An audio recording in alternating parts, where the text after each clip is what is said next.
Students, मैं आपको present tense का जो पहला पार्ट होता है प्रेजेंट इंडेफिनिट, उसका स्ट्रक्चर हम बताएंगे, उसकी पहचान बताएंगे।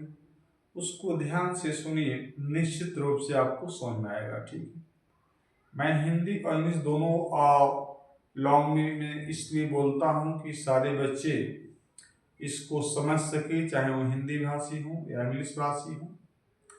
तो इस पे ध्यान रखिएगा, इसमें आपको शंका नहीं होनी चाहिए। आइए देखते हैं। सबसे पहले इसको हम पहचान बता दें। ठीक है, पहचान अगर हिंदी में अगर लिखा हो कोई सेंटेंस, तो कैसे हम पहचानेंगे कि यह सेंटेंस हमारी किस टेंस की है। ठीक है, तो प्रेजेंट टेंस में सबसे पहले आपको क्या दे दिया गया है? सिंपल प्रेजेंट बोलते हैं इसको। क्या बोलते हैं? Simple present. यहां मैं नोट कर देता हूं, सिंपल प्रेजेंट या इसको हम आर करके प्रेजेंट इंडेफिनिट भी बोलते हैं। Indefinite, right. तो इसकी पहचान क्या है, ये आपको हम बताने जा रहे हैं। देखिए, पहचान नहीं बताया जा रहा आपको। ठीक है, हम क्या बता रहे हैं? सिंपल प्रेजेंट या प्रेजेंट इंडेफिनिट प्रेजेंट टेंस का पहला आपका पार्ट होता है। पहला पार्ट यानी पहला पार्ट का मतलब जो इसके 4 पार्ट होते हैं, उसमें पहला। इसकी पहचान क्या हो हिंदी में? तो देखिए, वाक्य के अंत में, वाक्य के अंत में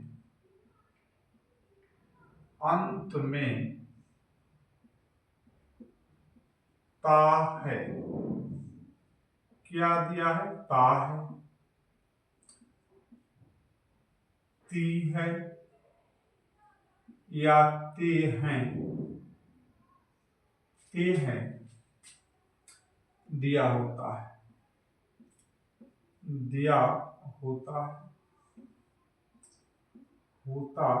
है। ठीक, अब इसका देखिए, एक पहचान आपका रहा, ध्यान रखिएगा। हिंदी भाषी और बच्चों के लिए स्पेशली ये है, और इंग्लिश वाले बच्चे भी समझ सकते हैं, क्योंकि हिंदी तो हमें जानना ही जानना है, इंग्लिश तो जानना है, लेकिन हिंदी भी हमें जानकारी होनी चाहिए कि अगर सेंटेंस हमारे हिंदी में दी गई हो तो हम कैसे पहचानेंगे कि वो किस टेंस की वाक्य है। तो उसके लिए पहचान होना बहुत जरूरी है। इस सिंपल प्रेजेंट या प्रेजेंट इंडेफिनिट देख रहे हैं, हमने नोट किया है। तो हम कैसे पहचानेंगे? यदि वाक्य के अंत में, यहां पे लिख सकते हैं, वाक्य के अंत में ता है, ती है, ते है दिया होता है लास्ट में। जैसे आपने लिखा कि राम स्कूल जाता है, मान लीजिए यहां पे जैसे दिया है कि राम, एग्जाम्पल मैं बता दे रहा हूं। ठीक है, ये लिखा है राम स्कूल जाता है, मान लीजिए राम स्कूल जाता है। तो देखिए, जाता है इसमें दिया है लास्ट में, ता है दिया ना, ता और है आया हुआ है। हमने यहाँ पे लिखा है कि ता है, इसमें आना चाहिए, ये तो है, तो नहीं तो, राइट। क्या है? ता। तो ता है, ती है, इसमें से कोई सा भी एक दिया हो तो तुरंत समझ जाएंगे कि यह सेंटेंस किसकी है, और प्रेजेंट इंडेफिनिट की है या सिंपल प्रेजेंट, बात एक ही है। तो देखिए, इसमें दिया है। अब हम आपको बताने जा रहे हैं कि स्ट्रक्चर इसका क्या होता है, इसको हिंदी से इंग्लिश ट्रांसलेट कैसे करते हैं, ये बताने जा रहे हैं। तो देखिए, इसमें क्या करना होता, हम इसको लिखते हैं स्ट्रक्चर, STRUCTUR स्ट्रक्चर। इसकी जो है मीनिंग जो होती है, संरचना होती है, संरचना। इसका जो मीनिंग है स्ट्रक्चर का, क्या होती है? संरचना। ठीक है, ये ध्यान दीजिएगा। कोशिश है कि कहीं भी आपको किसी प्रकार का शंका नहीं होगी अगर आप ध्यान से सुनेंगे तो। देखिए, स्ट्रक्चर का मीनिंग होता है संरचना, में नोट कर रखा है। जैसे मैथ आप सॉल्व करते हैं तो उसमें फार्मूला इस्तेमाल करते हैं जिसको हम हिंदी में सूत्र बोलते हैं, जिसमें formula. Same also in English we call structure, और हिंदी में संरचना। ठीक है, चलिए इसमें होता क्या है कि सबसे पहले आपको इस्तेमाल करना है सब्जेक्ट। क्या करना है? सब्जेक्ट। ये आपका सब्जेक्ट हो गया, प्लस आपको करना है B1, ये B1 है, प्लस आपको इस्तेमाल करना है S/ES, प्लस आपका ऑब्जेक्ट होता है, प्लस अदर और वर्ड होता है। ये हमारा क्या है? स्ट्रक्चर है। इसको ध्यान रखिए, subject plus B1 plus S या ES, इन दोनों में से कोई सा एक, plus object plus other words, ये हमारा बनाने का तरीका है। यह स्ट्रक्चर हमारा जो देख रहे हैं यह किसके लिए है? तो ये हमारा अफर्मेटिव और टेंस के लिए है। किसके लिए? अफर्मेटिव सेंटेंस के लिए। अब आइए हम इस पे एग्जाम्पल आपको बताएंगे। अब इसमें आपको ध्यान रखना है कि देखिए इसमें एस और यस दिया है, आपको इसमें आपको बताना जरूरी है कि कब एस करना है, कब यस करना है, और कब एस अथवा इस का प्रयोग नहीं करना है। तो इसमें ध्यान रखिएगा, इसमें एक बताया जाता है, यहाँ मैं नोट कर देता हूँ, NOT नोट। इससे पता चलता रहेगा कि हम कब इस अथवा इस का प्रयोग करेंगे, कब नहीं करेंगे। तो पहले ओरल देख लीजिए, फिर मैं लिख के भी बताऊंगा। जब सब्जेक्ट हमारा सिंगुलर हो, क्या हो? सिंगुलर, तो उस समय एस अथवा एस का प्रयोग होगा। और जब हमारा सब्जेक्ट प्लूरल हो, बहुवचन हो, तो एस अथवा एस का प्रयोग नहीं होगा। इसको ध्यान रखना है। अब आपके दिमाग में आएगा कि एक वचन होने पे एस अथवा एस का प्रयोग करना है, लेकिन कब एस करेंगे और कब एस करेंगे, होना तो दोनों का है, लेकिन दोनों साथ तो होगा नहीं, होगा कोई एक बार में ही। तो कब एस करेंगे, कब एस करेंगे, ये आपको सवाल समझना है। लेकिन बहुवचन होने पे ना ही एस प्रयोग होगा, ना ही एस होगा। एक वचन होने पे दोनों का होना प्रयोग। तो आइए एक वचन में क्या होगा तो हम एस करेंगे, और क्या नहीं होगा तो एस करेंगे। आइए देखिए, नोट हम लिख रहे हैं कि एक वचन ध्यान रखिएगा, एक वचन के कर्ता होने पर, ध्यान रखिएगा, कर्ता होने पर B1 बल्कि फर्स्ट फॉर्म में S/ES का प्रयोग करते हैं। ठीक है, करते हैं, ध्यान रखिएगा। ये दूसरा नोट में है, ये तो पहला नोट हो गया। दूसरा में देखिए, जब बहुवचन के कर्ता होने पर एस अथवा एस का प्रयोग नहीं करते। ठीक है, ये तो मैंने बता दिया है, ये आपको दिमाग में आ रहा होगा। एक वचन कर्ता होने पर एस अथवा एस का प्रयोग करते हैं, और आपको शंका हो रहा होगा कि कब हम एस करेंगे और कब एस करेंगे। तो ध्यान, मैं उसको नोट कर देता हूं। जब देखिए, जब B1 के अंतिम लेटर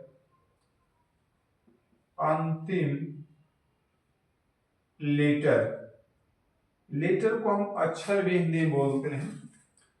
तो लेटर LETTER लेटर, यानी हम इसको अक्षर बोल सकते हैं, अक्षर। ठीक है, आपका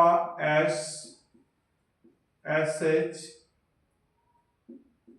CH XH या X और क्या दिया हूं, OR करके, और इसमें दे दिया गया है O।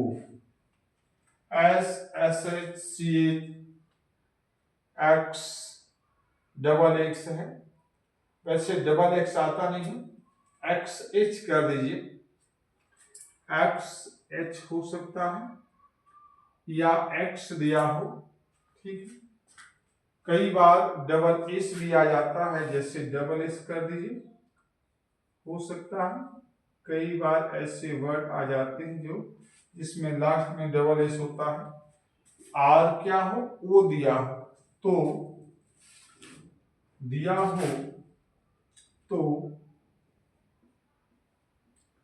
ई एस का प्रयोग करते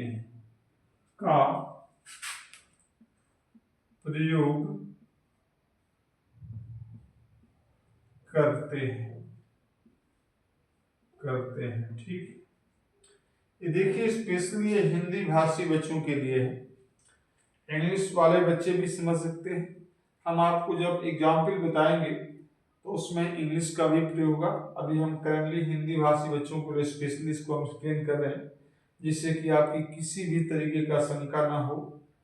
तो हमने वही बताया कि जब B1 के अंतिम एंड लास्ट में जो लेटर होगी, यानी इसको हम हिंदी में अक्षर बोलते हैं, S, S S, C H, X H, O, double S, R, हो, यहाँ पे हो कर दीजिए, ओ आर ओ, ये ओ दे दिया गया हो, तो ई एस का प्रयोग करते हैं। नहीं होने पर, ऐसा न होने पर, चलिए हम तीसरे में कर देते हैं, ये आपका थर्ड नोट हो जाएगा। यदि ये लेटर ना दिए गए हों, यदि अंत में ये लेटर का मतलब ही उपरोक्त, यदि अंत में उपरोक्त का मतलब होता है ऊपर वाले, ये लेटर नहीं दिए गए हों, ठीक है। यहाँ पे लेटर लगा सकते हैं, LETTER, इसका मतलब यही लेटर नहीं दिए हो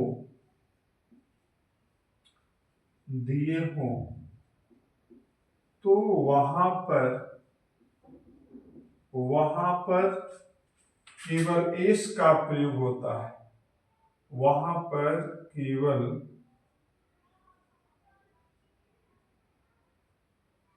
एस का प्रयोग होता है,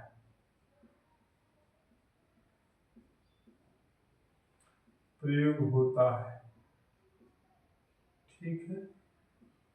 इसको ध्यान रखना है। तो स्टूडेंट्स आसानी से आप कर पाएंगे। आशा करता हूं कि आपको ये अच्छा लग रहा होगा।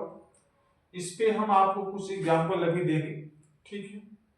तो चलिए इतना आप नोट कर लीजिए, और फिर जो है हम आपको इसका क्या बताने जा रहे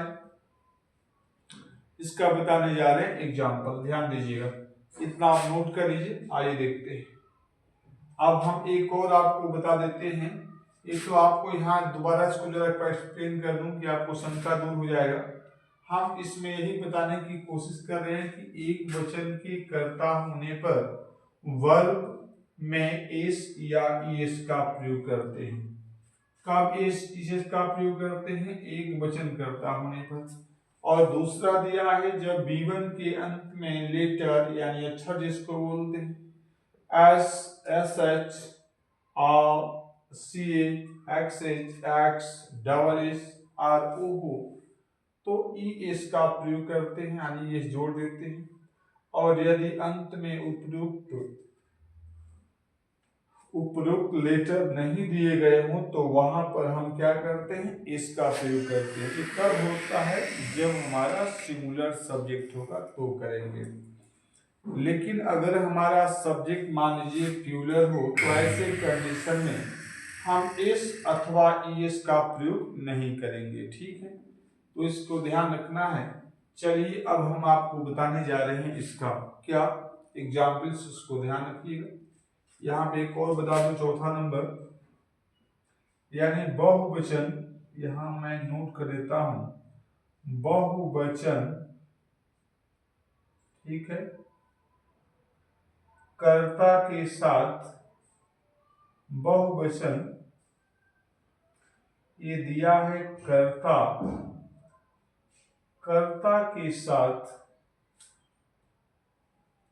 ठीक है, एस ऑब्लिक ई एस का प्रयोग नहीं करते हैं, ये ध्यान रखिएगा, प्रयोग नहीं करते हैं, नहीं करते हैं, ठीक है। चलिए अब हम इसका एग्जाम्पल बताने जा रहे हैं, ध्यान से सुनिए, निश्चित रूप से आपको कुछ नया मिलेगा, मैं आशा करता हूं कि आपको समझ में आएगा। आइए तो हम ऊपर के पार्ट को इरेज कर दे रहे हैं, ठीक है, और इसमें आपको सीखेंगे। आइए देखिएगा, इसको ध्यान रखिएगा, हमारा सारा किसमें चल रहा है, प्रेजेंट इंडेफिनिट या सिंपल प्रेजेंट बोलते हैं, इसको हम हटा देते हैं। चलिए यहाँ देखिए, अब स्ट्रक्चर हम रहने देते हैं जिससे कि आपको शंका ना हो, ठीक है। इस संरचना है, जैसे आपने लिखा एग्जाम्पल में, ये आपको दिया गया एग्जाम्पल नंबर 1, इसको ध्यान दीजिएगा कैसे होगा सेंटेंस। जिसे दिया है राम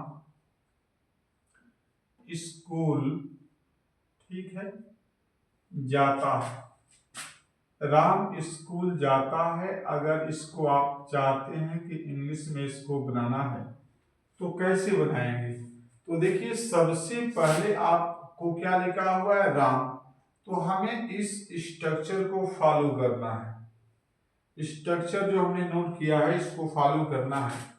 देखिए इसमें राम स्कूल जाता है हिंदी है, इसको इंग्लिश में ट्रांसलेट करना है, तो हमें इसको फॉलो करना है स्ट्रक्चर को। तो देखिए सबसे पहले क्या दिया है, सब्जेक्ट, सब्जेक्ट में होता है कर्ता, यानी सबसे पहले सब्जेक्ट चाहिए, सब्जेक्ट में किसको बोलेंगे, राम को, तो आपने राम लिख दिया। अब देखिए B1 चाहिए, B1 का मीनिंग होता है वर्ब की फर्स्ट फॉर्म, वर्ब जो है हिंदी में लास्ट में दिया गया तो जाता, इसका फर्स्ट फॉर्म जाना के लिए वो होता है। अब देखिए एस और एस दिया है, मैंने यहाँ नोट कर दिया है कि एक वचन होने पर एस अथवा एस का प्रयोग करना है, बहुवचन होने पर नहीं करना है। तो हम चेक करेंगे कि हमारा सब्जेक्ट एक वचन है या बहुवचन है, तो राम दिया है, एक सिंगुलर है। अब क्या होगा, सिंगुलर है तो इसमें B1 में एस अथवा एस जुड़ेगा, तो देखिए हमने यहाँ पे नोट कर दिया कि कब एस लगाना है, कब एस, ये दिया है। अगर लास्ट में S S H C H X H O दिया हो तो वहां पे ई एस जोड़ेंगे, तो देखिए इसमें ओ दिया है और यहाँ भी ओ दिया है, तो इसको हमने नोट कर रखा कि ओ आर ओ हो तो ई एस जोड़ना है, तो यहाँ पे आपको इसमें ई एस जोड़ देना है, ये जुड़ गया। ऑब्जेक्ट चाहिए, कहाँ जाता है, टू स्कूल कर देंगे, SCHOOL, और इसमें जो अदर वर्ड दिया गया है, अदर वर्ड कुछ है नहीं तो हम यहीं पे छोड़ देंगे, और ये इसका हमारा क्या हो गया, ट्रांसलेशन। तो इस तरीके से आप बनाएंगे। और भी देखिए ये लिखा है कि हम, जैसे मान लीजिए दे दिया हम आप पुस्तक पढ़ते हैं, आप इसमें जो दिया है पढ़ते हैं, आप इसको कैसे बनाएंगे, तो देखिए इसमें जो है, जो हम दिया है, हम के लिए जो है, यानी सब्जेक्ट चाहिए, सब्जेक्ट इसमें क्या दिया हुआ है, इसको ध्यान रखना है। देखिए बहुत आसान चीज है और आप आसानी से कर पाएंगे, ठीक है, तो इस तरीके से जो है बहुत आसानी से कर पाएंगे। आइए देखिए, ये दे दिया गया आपका क्या चीज, हम पुस्तक पढ़ते हैं, तो इसमें बहुत आसानी से आप कर पाओगे। किस तरीके से कर पाएंगे, तो ध्यान दीजिएगा, इसमें जो आपको दिया गया है कि हम पुस्तक पढ़ते हैं, इसमें भी आपको क्या चाहिए, सब्जेक्ट, तो सब्जेक्ट क्या दिया गया है इसमें, हम को क्या बोलते हैं, B1 चाहिए, लास्ट में होता है पढ़ते हैं, तो पढ़ने के लिए B1 रीड होता है, SES जोड़ना है, तो ये SES तभी जुड़ेगा जब हमारा सब्जेक्ट क्या हो, सिंगुलर हो, लेकिन वी जो दिया गया है यानी हम प्लूरल है, इस वजह से SES नहीं जुड़ेगा। ऑब्जेक्ट चाहिए, क्या पढ़ते हैं, तो पुस्तक, वी रीड, द लिख देंगे, द, और उसके बाद क्या हो जाएगा, बुक, वी प्लूरल है तो यहाँ भी हम प्लूरल लगा सकते हैं, कोई दिक्कत नहीं, वी रीड द बुक्स। तो ये हमारे सेंटेंस क्या चल रहे हैं, अफर्मेटिव सिंपल स्वीकारात्मक जिसको हिंदी में बोलते हैं। और भी देखिए, बच्चे मैदान में खेलते हैं, जिसे दिया है बच्चे मैदान में खेलते हैं, ये दे दिया गया है मैदान में खेलते हैं। ठीक है, मैदान में खेलते हैं, तो कैसे इसको बनाएंगे, इसको जरा ध्यान दीजिए। खेलते हैं, तो हम इसको बनाएंगे कैसे, तो देखिए इसमें दिया है बच्चे, इसमें सब्जेक्ट चाहिए, इसमें सब्जेक्ट क्या है, बच्चे। बच्चे को क्या बोलते हैं, चिल्ड्रन, CHILDREN, चिल्ड्रन। यहाँ पे दो लगा देंगे, द चिल्ड्रन, और इसके बाद आपको B1 चाहिए, खेलते हैं, प्ले हो जाएगा यहाँ पर प्ले, उसके बाद SES लगाना है B1 के बाद, पर चिल्ड्रन हमारा बहुवचन है, प्लूरल है, तो SES नहीं लगेगा। ऑब्जेक्ट चाहिए, कहाँ खेलते हैं, तो मैदान में खेलते हैं, तो इन द फील्ड कर देंगे, FIELD, फील्ड। अदर वर्ड्स कब खेलते हैं, ये सब नहीं दिया है, तो हम यहीं पे छोड़ देंगे। और इस तरीके से आप बहुत आसानी से आप बना पाएंगे।